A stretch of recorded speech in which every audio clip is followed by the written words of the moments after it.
ex-deputado Daniel Silveira é preso em Petrópolis. Faturamento da indústria cresce quase 3% em 2022 e você vai ver também. Anderson Torres presta novo depoimento à Polícia Federal sobre os ataques de 8 de janeiro.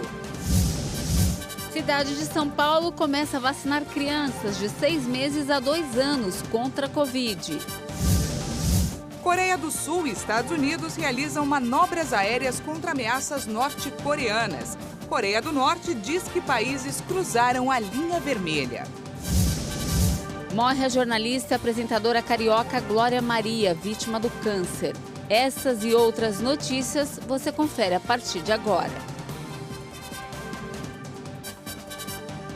Olá, boa tarde para você que nos acompanha. Seja muito bem-vindo a essa edição. Estamos ao vivo, agora 1h04 pelo horário de Brasília. Boa tarde, Dani. Quinta-feira. Boa tarde. A quinta chegou, só falta a sexta, não é, Paty? Ainda bem. Mas enquanto ela não chega, vamos juntos então conferir o que é notícia no Brasil e no mundo nessa quinta. O ex-deputado federal Daniel Silveira foi preso nesta manhã no Rio de Janeiro. A prisão acontece um dia após o parlamentar ficar sem o mandato de deputado. A Polícia Federal prendeu Daniel Silveira em Petrópolis, no Rio de Janeiro. De acordo com as autoridades, havia muito dinheiro na casa do ex-parlamentar no momento da detenção. A prisão foi determinada pelo Supremo Tribunal Federal em razão do descumprimento de medidas cautelares também definidas pelo tribunal, como o uso de tornozeleira eletrônica e a proibição das redes sociais. Daniel foi preso um dia após perder o mandato e o foro privilegiado, já que nesta quarta-feira os novos parlamentares tomaram posse. Daniel Silveira se candidatou ao Senado pelo Rio de Janeiro em outubro e recebeu 1,5 milhão de votos, mas não se elegeu. Daniel Silveira está sujeito a medidas cautelares desde que foi condenado pelo STF em abril de 2022 por estímulo a atos antidemocráticos e ataques às autoridades e instituições. A pena de 8 anos e 9 meses de prisão foi perdoada pelo então presidente Jair Bolsonaro, mas as medidas complementares, como tornozeleira e multa, seguiram em vigor. Desde então, o STF havia multado Daniel Silveira pelo descumprimento dessas medidas cautelares, mas não havia determinado prisão ligada ao caso. O senador Marcos Duval, de 51 anos, anunciou que vai renunciar ao cargo e deixar a política. Ele decidiu voltar aos Estados Unidos, onde vivia antes de ser político. Marcos Duval foi militar do Exército Brasileiro e instrutor da SWAT americana. O senador é especialista em resgate de reféns, abordagens táticas e fundou uma empresa especializada no desenvolvimento de técnicas de imobilizações táticas. Marcos Duval passou a prestar consultorias a várias corporações no Brasil e em outros países, como Estados Unidos e China. O ex-secretário de Segurança Pública do Distrito Federal, Anderson Torres, depõe hoje à Polícia Federal. Ele é suspeito de omissão dolosa na gestão dos atos extremistas do dia 8 de janeiro. Anderson Torres respondia pela segurança pública do Distrito Federal quando as sedes dos 3 poderes foram invadidas e depredadas nos atos em 8 de janeiro em Brasília. Na data, ele não estava no Brasil, nas manifestações programadas por meio das redes sociais. Torres viajou para a Flórida, nos Estados Unidos, antes mesmo do período programado no Diário Oficial para as férias dele e só voltou ao Brasil depois do mandado de prisão expedido pelo ministro Alexandre de Moraes, do Supremo Tribunal Federal. O novo depoimento deveria ter ocorrido em 23 de janeiro, mas foi adiado depois que a defesa de Torres solicitou mais tempo para analisar os autos. O adiamento foi aceito pelo ministro do Supremo. No despacho, o magistrado intimou a Procuradoria-Geral da República a acompanhar o caso. O depoimento deve ser prestado no 4º Batalhão da Polícia Militar, onde Torres está preso desde 14 de janeiro, quando desembarcou em Brasília. Este será o 2º depoimento dele sobre o caso. No primeiro, realizado em 18 de janeiro, ele ficou em silêncio. A expectativa é que desta vez ele fale sobre o motivo de não ter entregue o aparelho celular à Polícia Federal. Além disso, ele pode esclarecer o envolvimento ou não do governador afastado do Distrito Federal, Ibanez Rocha, nos atos que culminaram na invasão das sedes dos 3 poderes. O presidente do Senado, Rodrigo Pacheco, reeleito para o cargo, pediu união e defendeu a pacificação do país.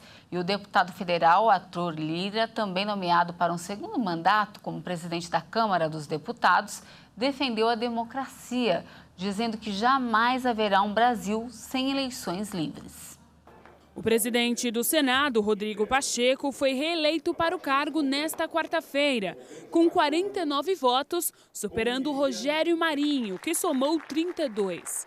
O principal significado da eleição de Pacheco é a garantia de um clima de mais harmonia entre os poderes, sinalizada também pela postura de diálogo e negociação do presidente da Câmara, o deputado Arthur Lira, que foi reeleito com 464 votos, um recorde para uma votação na Câmara. Lira superou os 434 votos do ex-presidente da Câmara, João Paulo Cunha, em 2003, que foi candidato único. Votaram 509 dos 513 deputados. Chico Alencar obteve 21 votos e Marcel Van Hatten 19. Houve 5 votos em branco. Ao discursar após a eleição, Rodrigo Pacheco defendeu a pacificação do país.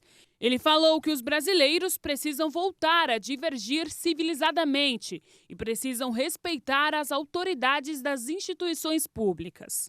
Acontecimentos como os ocorridos aqui, neste Congresso Nacional e na Praça dos Três Poderes, em 8 de janeiro de 2023, não podem e não vão se repetir.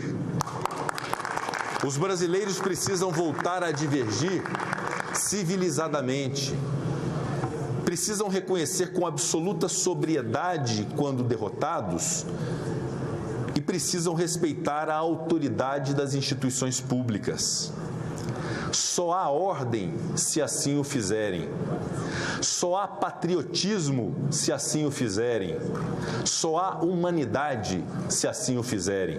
No discurso do presidente da Câmara, Arthur Lira, também foram lembrados os ataques às sedes dos três poderes. Lira destacou a importância da democracia e da liberdade. Aos vândalos e instrumentadores do caos que promoveram o 8 de janeiro passado, eu afirmo: no Brasil, nenhum regime político irá prosperar fora da democracia. Jamais haverá um Brasil sem eleições livres e representantes escolhidos pelo voto popular. Jamais haverá um Brasil sem liberdade. Tanto Lira quanto Pacheco tiveram o apoio do presidente Lula para continuar no comando do Legislativo. E os senadores escolhem hoje os outros 10 membros da mesa diretora. Serão eleitos 2 vice-presidentes, 4 secretários e 4 suplentes. E mudando de assunto, a Confederação Nacional da Indústria informou que o faturamento industrial cresceu em 2022. A atividade econômica aquecida e a desaceleração inflacionária influenciaram no resultado. Apesar da queda registrada em dezembro de 0,4% quando comparado com o mês de novembro, o faturamento da indústria cresceu 2,8% no ano passado em relação a 2021. Já o emprego industrial cresceu 0,1% em dezembro e 1,5% em todo o ano passado. O número de horas trabalhadas na produção cresceu 0,6% no último mês de 2022, na comparação com novembro. E na comparação anual, houve crescimento de 2,7% das horas trabalhadas em 2022. Segundo dados da Confederação Nacional da Indústria, a reorganização das cadeias de suprimentos, a desaceleração inflacionária e a atividade econômica mais aquecida, com reflexo no mercado de trabalho, influenciaram na melhora dos indicadores em 2022. Apesar do resultado positivo, as perdas de 2021 ainda não foram recuperadas. Em 2022, houve avanço no rendimento médio real de 2,1%. E agora falamos de saúde. A capital paulista começa hoje a vacinar as crianças de 6 meses a 2 anos de idade contra a Covid-19. Até agora, a imunização nessa faixa etária foi apenas para o público com comorbidade. Agora, todas as crianças de 6 meses e 2 anos vão ser vacinadas contra a Covid-19 na cidade de São Paulo. Antes, a gestão municipal havia priorizado o público com comorbidade nessa faixa etária. De acordo com a Fundação SEAD, a estimativa é que sejam imunizadas ao todo 367.439 meninas e meninos nesta etapa. Para vacinar os pequenos, basta que o pai, a mãe ou o responsável leve a criança a um posto de saúde. A Prefeitura informou também que as crianças de 5 a 11 anos, que somam mais de 821 mil pessoas, que já receberam as 2 doses contra o coronavírus, podem agora receber o reforço. A cidade de São Paulo já aplicou ao todo 37 milhões de doses de imunizantes contra a Covid desde o início da vacinação.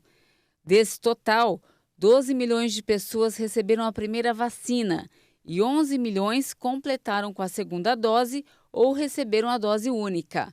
Além disso, já foram aplicadas em toda a população 8 milhões de primeiras doses adicionais, 4 milhões de segundas doses adicionais e 266 mil terceiras doses adicionais. Olha só essa notícia. Em 12 anos seguidos, o governo de São Paulo não utilizou toda a verba aprovada para combater enchentes. Com isso, em épocas de chuvas, muitos problemas reaparecem e causam ainda mais prejuízos, como estamos acostumados a ver nos noticiários. Entre 2011 e 2022, o governo paulista gastou valores abaixo daqueles aprovados pela Assembleia Legislativa do Estado de São Paulo, destinados a prevenir enchentes no estado. Em 3 desses anos, em 2015, 2016 e 2019, o valor executado ficou até inferior à metade da verba aprovada pelo Legislativo. Nos últimos 2 meses, várias regiões paulistas têm sido castigadas pelas fortes chuvas. Segundo o balanço da Defesa Civil Estadual, entre 1º de dezembro de 2022 e o dia 31 de janeiro, 24 pessoas morreram e mais de 5 mil ficaram desalojadas no estado em razão dos estragos provocados pelas chuvas. Em 2022, a verba aprovada para a infraestrutura hídrica e combate a enchentes foi de quase 2 bilhões de reais. Até dezembro, o governo do estado gastou 1 bilhão e 700 milhões de reais. Isso quer dizer que pouco mais de 271 milhões de reais aprovados deixaram de ser investidos. Em 2023, o orçamento estimado é de aproximadamente 1 bilhão 213 milhões de reais. A atual gestão informou por nota que o governo realiza medidas complementares às mudanças municipais para auxiliar na drenagem urbana e no combate às inundações. E olha, para você evitar ficar preso em enchentes, antes do intervalo a gente atualiza para você a previsão do tempo para esta quinta-feira. A tarde tem sido quente e abafada em diversas regiões do país. Inclusive, algumas cidades devem registrar ainda hoje temperaturas acima dos 30 graus. E esse calor todo deve contribuir para a formação de nuvens carregadas, provocando aqueles típicos temporais de verão. Vamos conferir então como vai ficar o tempo nessa quinta-feira em algumas cidades.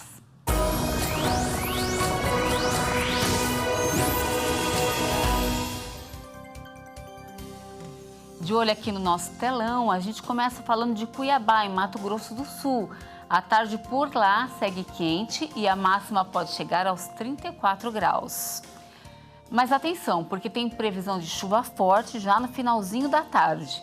Em Teresina, capital do Piauí, o calor também predomina. A máxima por lá pode chegar aos 30 graus, mas assim como em Cuiabá, também tem previsão de chuva para essa quinta. Para finalizar, a gente fala aqui da capital paulista. Vamos ver como está o tempo lá fora. Essas são imagens ao vivo da câmera 10. Por aqui, o clima segue ameno. Como você vê na sua tela, algumas nuvens carregadas devem tomar o céu agora à tarde, provocando chuva na capital. De volta comigo, a máxima em São Paulo não deve passar dos 25 graus. Dani? Tá aí a previsão do tempo para você. Veja a seguir, Coreia do Sul e Estados Unidos realizam manobras aéreas contra ameaças norte-coreanas. E ainda, morre a jornalista e apresentadora carioca Glória Maria, vítima do câncer. Nós voltamos já.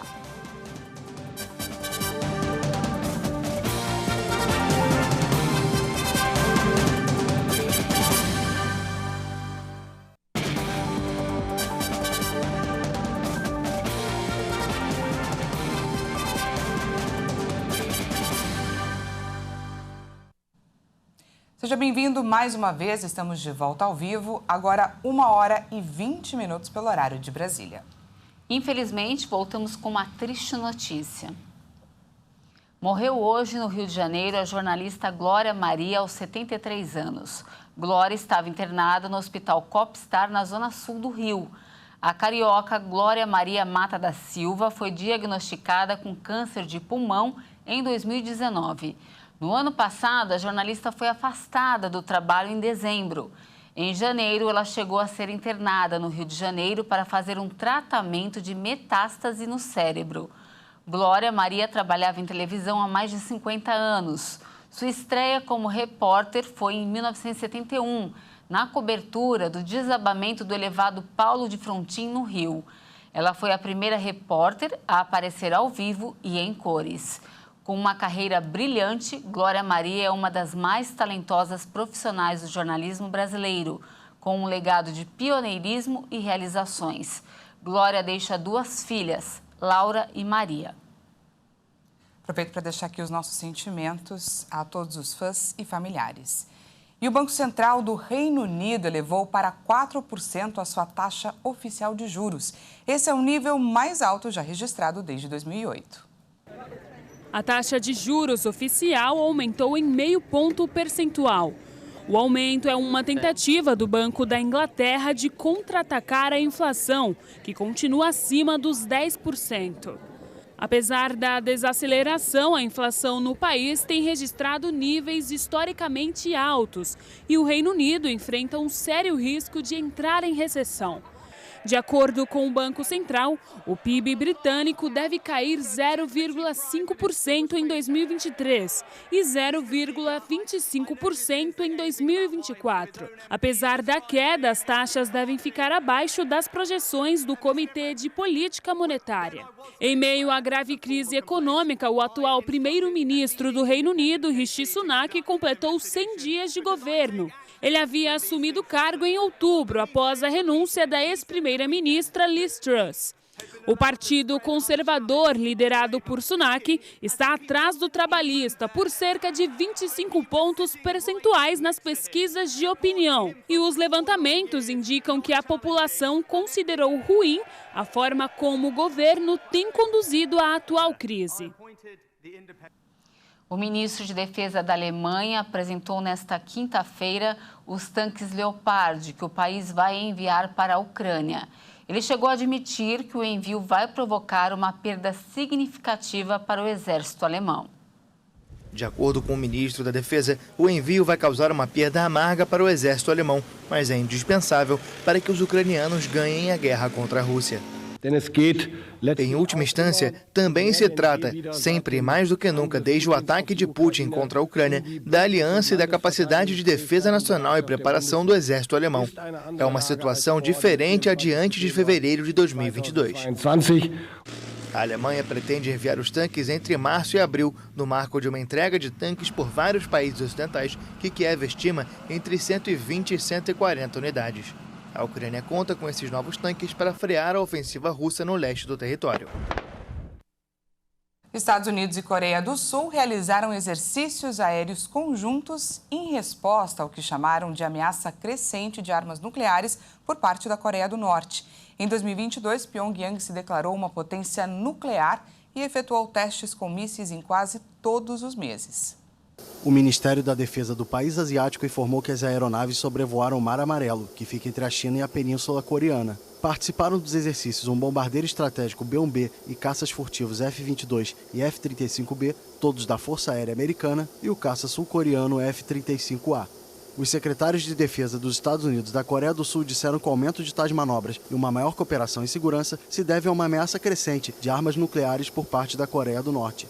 Em 2022, Pyongyang se declarou uma potência nuclear irreversível e realizou testes com mísseis em quase todos os meses. Um porta-voz do Ministério das Relações Exteriores da Coreia do Norte afirmou que as manobras conjuntas entre americanos e sul-coreanos cruzaram uma linha vermelha extrema e que os exercícios vão desencadear um conflito total. O presidente de El Salvador, que lançou uma guerra contra gangues há 10 meses, apresentou a maior prisão das Américas. O local vai encarcerar 40 mil supostos membros de gangues. Apelidada pelas autoridades de Centro de Confinamento do Terrorismo, a prisão foi construída em uma área rural isolada em um vale perto de Tecoluca, a mais de 70 quilômetros da capital. O presidente Nayib Bukele, que lançou uma guerra contra as gangues há 10 meses, inspecionou a propriedade de 166 hectares, com uma dúzia de pavilhões ocupando 23 hectares. A prisão tem um muro perimetral de mais de 2 quilômetros, que será guardado dia e noite por 600 soldados e 250 policiais. No interior, a segurança vai ficar por conta de guardas da Direção-Geral dos Estabelecimentos Prisionais. Bukele não detalhou quando o primeiro dos quase 63 mil supostos membros de gangues detidos vai ser transferido para a unidade. As prisões em massa que o país tem feito são criticadas por organizações de direitos humanos, mas estão protegidas por um regime de emergência que permite detenções sem mandado. A medida foi aprovada pelo Congresso a pedido do presidente, como resposta a uma escalada de violência, que custou a vida de 87 pessoas de 25 a 27 de março do ano passado. Novos bombardeios foram registrados entre Israel e a faixa de Gaza nesta quinta-feira. Autoridades ainda não confirmaram se os ataques provocaram vítimas. Israel lançou novos bombardeios aéreos nesta quinta-feira sobre a faixa de Gaza e combatentes responderam com foguetes direcionados ao território israelense. O exército do Estado hebreu confirmou o bombardeio e afirmou que foi motivado pela interceptação de um foguete lançado na quarta do território palestino. Os serviços de emergência não reportaram mortes em nenhum dos lugares. Os primeiros ataques alcançaram um centro de treinamento das brigadas Al-Qassam, braço armado do movimento palestino Hamas, no campo de refugiados de Al-Maghazi, no centro da faixa de Gaza. O exército israelense disse em um comunicado que aviões de combate atingiram um armazém de material químico, além de um local de fabricação de armas do Hamas. E essa edição fica por aqui. Agradecemos demais a sua companhia. Uma ótima tarde para você e até amanhã. E a notícia não para aqui na Hit. Daqui a pouco eu volto com mais informações a 1h50. Te espero.